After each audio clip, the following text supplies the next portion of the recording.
میرے بھائیو، اسلام ہمیں یہ خوبصورتی سکھاتا ہے.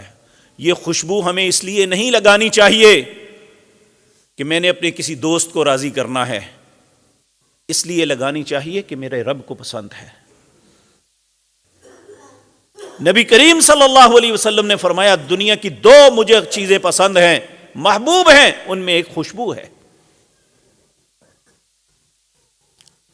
ایسا نہیں ایک مومن کو ہونا چاہیے کہ وہ نماز کے لیے لائن میں کھڑا ہو اور اس کا ساتھی پریشان ہو کہ کس وقت نماز ختم ہو تو میں نکلوں کہ جو اتنی بدبو آ رہی ہے. تو میرے عزیز بھائیو، اللہ رب العزت نے ہمارے ایمان کا حصہ قرار دیا ہے. کہا الطہور شطر الایمان، یہ پاکیزگی جو ہے یہ ایمان کا حصہ ہے. ایک جگہ فرمایا یہ ایمان کا نصف ہے.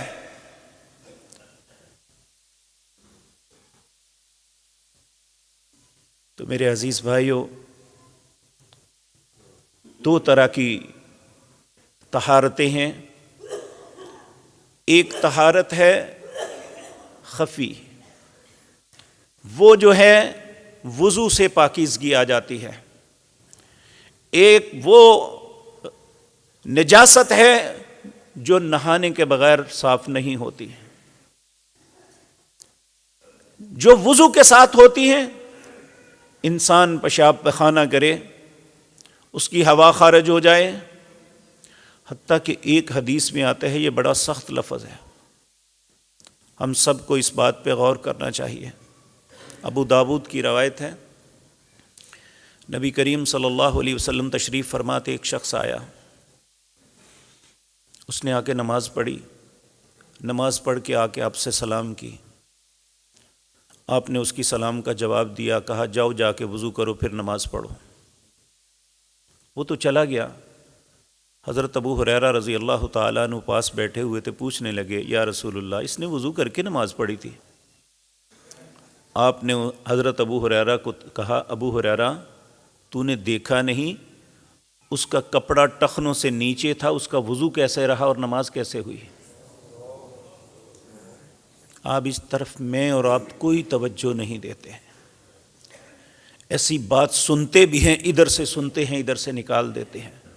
میرے عزیز بھائیو، اللہ کے قانون اپنے ہیں، ہمیں اللہ کے قوانین کا احترام کرنا چاہیے، اور اللہ کا قانون ہی ہماری نجات کا سبب ہے. ہمیں یہ نہیں سوچنا چاہیے کہ میری خواہش کیا ہے یا مجھے پسند کیا ہے.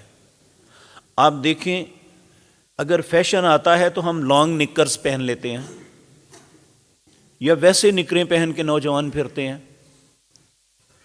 تو کیا اللہ کے نبی کی سنت سمجھ کے اپنا کپڑا ٹخنوں سے اوپر نہیں رکھ سکتے؟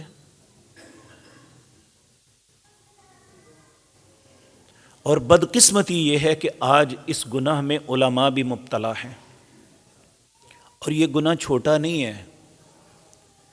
نبی کریم صلی اللہ علیہ وسلم نے فرمایا، قال ثلاثۃ لا یکلمہم اللہ یوم القیامۃ ولا ینظر الیہم ولا یزکیہم ولہم عذاب علیم.